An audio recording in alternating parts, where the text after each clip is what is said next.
இன்னைக்கு ஒரே நாளில் மட்டும் கடந்த 24 மணி நேரத்தில் கிட்டத்தட்ட 15 நபர்கள் பசியால் உயிரிழந்திருக்கிறார்கள் காசா பகுதியில். காசாவை ஒரு ரிசோர்ட்டாக மாற்றிடலாம் அப்படின்னு சொல்லி அமெரிக்கா ஒரு சிக்னல் கொடுத்ததாக இஸ்ரேல் சொல்லியிருக்காங்க.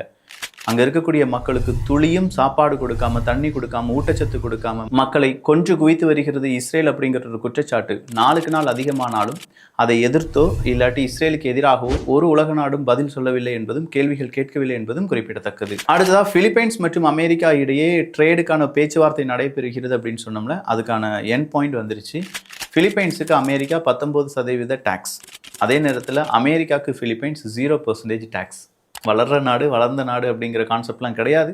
அமெரிக்கா என்ன சொல்கிறாங்களோ அதை தான் நீங்கள் கேட்டாக வேண்டும் அப்படிங்கிற ஒரு நிலைமைக்கு இப்போது டொனால்டு ட்ரம்ப் அவர்கள் பல நாடுகளையும் தள்ளி கொண்டிருக்கிறார்.